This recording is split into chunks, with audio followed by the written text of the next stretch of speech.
पूरी Naruto series का strongest jutsu आखिर है कौन सा? अगर तुम भी एक नरूटो वॉचर हो तो तुमने भी ये बात कभी ना कभी तो सोची ही होगी। नरूटो का इतना vast world which was building up since episode 1 और उसमें हमने इतने स्ट्रॉन्ग कैरेक्टर्स देखे with some unique jutsus। Personally जब मैंने नरूटो के शुरू में शैडो क्लोन्स देखे थे कसम से मजा आ गया था, because this is what a ninja supposed to do, right? फिर आगे और नए और स्ट्रॉन्ग कैरेक्टर्स आए with some seriously strong jutsus। खैर आज इस वीडियो में हम उन कैरेक्टर्स के बारे में तो बात नहीं करेंगे। आज इस वीडियो में हम बात करेंगे टॉप 10 स्ट्रॉन्गेस्ट jutsus के बारे में। एंड अगर तुम्हें समझ आ गया कि थंबनेल में कौन सा jutsu है, then comment down. Let's see who is the smartest here. On that note, let's get started.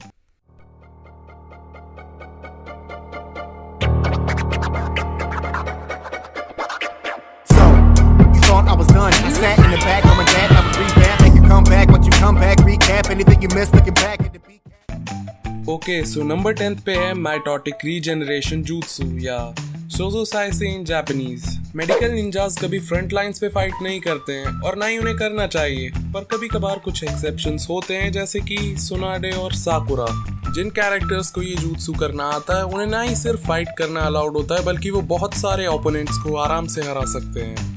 इस jutsu को सुनाडे ने ही इन्वेंट किया था। अगर मैं एक्सप्लेन करने जाऊं तो यूजर बहुत सारा चाकरा एक साथ रिलीज करता है जो कि उसने माथे की बिंदिया की तरह स्टोर किया हुआ था। ये कुछ वियर्ड साउंड नहीं कर रहा? एनीवे, फिर इतना सारा चाकरा रिलीज करने से बॉडी का सेल डिवीजन फोर्सिबली स्टिमुलेट हो जाता है। फिर चाहे जख्म कितना ही सेवियर हो, सेकेंड्स में हील हो जाता है और जब तक ये jutsu एक्टिवेटेड रहता है यूजर मर नहीं सकता। और इसी वजह से ये पिनेकल ऑफ मेडिकल निंजुत्सु से भी जाना जाता है। आगे बढ़ते हैं नंबर 9 की तरफ, जहाँ मैंने 2 jutsu रखे हैं। पहला अमातेरासु जो कि तुम जानते ही हो, और दूसरा टेंगाई शिनसेई, वही मीटियोर समनिंग वाला। और इन दोनों के ही इंग्लिश नाम मुझे नहीं पता। देखो, मैंने नारुतो डब में देखा है और उसमें भी अमातेरासु को अमातेरासु ही कहते हैं और मीटियोर समनिंग jutsu का कोई नाम भी है तो मुझे आज ही पता चला है। एनीवेज, अमातेरासु को सिर्फ वही लोग यूज कर सकते हैं जिनके पास मांगेक्यो शारिंगन है। अमातेरासु ब्लैक फ्लेम्स होती हैं जिन्हें यूजर अपने विजन के फोकल पॉइंट से क्रिएट करता है और फिर यूजर या तो उन्हें अपने आप ही एक्सटिंग्विश कर देता है वरना टारगेट के खत्म होने तक वो जलती रहती हैं और इसीलिए उन्हें इटर्नल फ्लेम्स भी कहा जाता है। इन्हें नॉर्मल फ्लेम्स की तरह भी यूज किया जा सकता है, पर ये एक टेल बीस्ट तक को हार्म करना या मार देने तक का पोटेंशियल रखती हैं और इसी की वजह से सास्के ने काफी सारी फाइट्स जीती भी हैं जो वो नॉर्मली नहीं जीत पाता। जैसे अपने किलर बी का एग्जाम्पल ले लेते हैं। शुरू में कोई चांस नहीं लग रहा था कि सास्के जीत भी सकता है, फिर वही इताची भैया की देन से अमातेरासु यूज करके किलर बी को कॉन्शियस करके जीत गया। अब बात करते हैं टेंगाई शिनसेई की। हाँ, वही मीटियोर वाला। मुझे नहीं पता कि मैं इसे सही से प्रोनाउंस भी कर पा रहा हूँ। खैर, इसी jutsu की वजह से हमें देखने मिला गारा का famous dialogue, is this the power of a god? मैं ट्राई ही क्यों कर रहा हूँ। खैर, सबको लग रहा था कि हम रेनेगान की पावर का एक्सटेंट पेन वर्सेस नारुतो वाली फाइट में ही देख चुके हैं, लेकिन फिर माद्रा ने दिखाया how godly this jutsu is. Madara और उसके सूजनो ने 3 स्पेसिफिक साइंस वेव किए थे जिससे रेनेगान के देवपात की पावर को यूज करके उसने मीटियोर समन किए थे, जिसका इम्पैक्ट और शॉक वेव पूरे एरिया को लेवल कर सकता है। Moving on, number 8। नारुतो में निंजास पावरफुल क्रिएचर समन कर सकते हैं बैटल में उनकी मदद करने के लिए, जैसे नारुतो की toad summoning. And toads are obviously not jutsu, so सुज़ुनो भी एक ऐसा ही जायगेंटिक क्रिएचर है जो कि यूजर के चाकरा से बनता है, जो कि बैटल में उन्हीं के हिसाब से काम करता है, चाहे डिफेंसिव हो या ऑफेंसिव। सुज़ुनो मांगेक्यो शारिंगन यूजर्स की सबसे स्ट्रॉन्ग एबिलिटी है और अपने फाइनल फॉर्म में ये सिर्फ एक अटैक से लैंडस्केप्स को तबाह कर सकता है। नंबर 7, एडो टेंसेई या रीएनिमेशन jutsu। काफी सारे jutsus नारुतो में फॉरबिडन है क्योंकि या तो वो यूजर के लिए बहुत ज्यादा हार्मफुल होते हैं या बहुत ज्यादा कोलैटरल डैमेज करते हैं या फिर सिंपली नेचर के लॉज को वायलेट करते हैं। और रीएनिमेशन jutsu उन्हीं में से एक है क्योंकि इससे यूजर डेड निंजास को रीएनिमेट कर सकता है या जिंदा कर सकता है। रीएनिमेटेड निंजास को jutsu यूजर कंट्रोल करता है। रीएनिमेटेड निंजास को नॉर्मली नहीं रोका जा सकता क्योंकि वो रीजनरेट कर सकते हैं, चाहे उन्हें कंप्लीटली डिसइंटीग्रेट ही क्यों ना कर दिया जाए। इस समनिंग के काम करने के लिए एक सैक्रिफाइस जरूरी होती है, बलि चढ़ाना basically. Number 6, the 8 gates formation, gate of death याद है मैं फॉरबिडन jutsus में ऐसे jutsu की बात कर रहा था जो कि फॉरबिडन हो यूजर को हार्म करने के लिए। तो जी हाँ, ये उसी में से एक है। काफी सारे ninjas hand to hand combat में स्पेशलाइज करते हैं और उनमें से स्ट्रॉन्गेस्ट निंजास को आता है 8 इनर गेट्स। इन गेट्स को एक्सेस करने के लिए एक निंजा को अपनी बॉडी के चाक्रा लिमिटर्स को रिमूव करना पड़ता है जो कि नेचुरली सेटअप होते हैं, और ऐसा करने से उनकी बॉडी पर बहुत ज्यादा स्ट्रेन पड़ता है। जब भी कोई निंजा इन गेट्स को ओपन करता है वो पहले से एक्सपोनेंशियली स्ट्रॉन्ग हो जाता है, पर इनकी यूज होने के स्ट्रेन की वजह से उनकी मसल्स फट जाती हैं और हड्डियां भी टूट जाती हैं जब वो फाइट करते हैं। 8 गेट ओपन करने से यूजर को गॉड लेवल स्ट्रेंथ मिल जाती है, लेकिन कुछ ही टाइम के लिए, क्योंकि उसके बाद यूजर की डेथ हो जाती है। हमने 2 ही कैरेक्टर्स को 8 gate the gate of death use करते हुए देखा है, माइट डाई और माइट गाय, जिसमें माइट डाई की तो डेथ हो गई लेकिन गाय सेंसाई बच गए नारुतो की वजह से। ओके, सो फाइनली नंबर 5 पे है करंटली कोनोहा के सरपंच द करंट होकागे नारुतो का jutsu। ये नकल हेडेड होकागे फेमस है रासेनगान और शैडो क्लोन्स यूज करने के लिए, और जैसे जैसे सीरीज प्रोग्रेस करती है नारुतो रासेन शूरिकेन, सेज मोड और टेल बीस्ट मोड यूज करना भी सीखता है। और सास्के के साथ फाइनल बैटल में नारुतो इन तीनों एबिलिटीज को मिला के एक सिंगल jutsu बनाता है जिसका नाम है 6 paths ultra big ball Rasen Shuriken. बड़ा ही क्रिएटिव नाम है, हमारे चैनल की तरह।